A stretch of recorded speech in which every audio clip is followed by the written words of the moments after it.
guys, welcome back to Sandhya Diaries. நம்ம இப்போ second place வந்திருக்கோம். அடிக்கலம் மாதா. இந்த பிளேஸ் அடிக்கலம் மாதா. ஷார்ட் ஃபார்மாக இவங்களை வந்து ஜிம்கி மாதான்னு சொல்லுவாங்க. இப்போ நான் பேக் கேமரா ஆன் பண்ணுறேன், பாருங்க.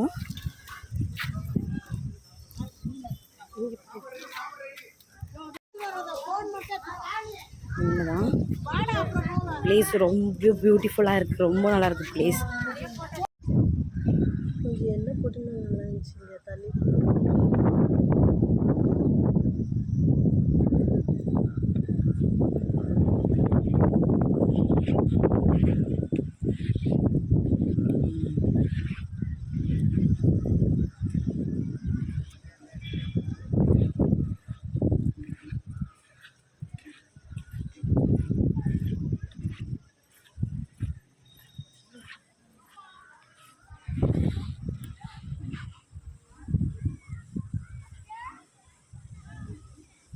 ரொம்ப அழகாக இருக்காங்க.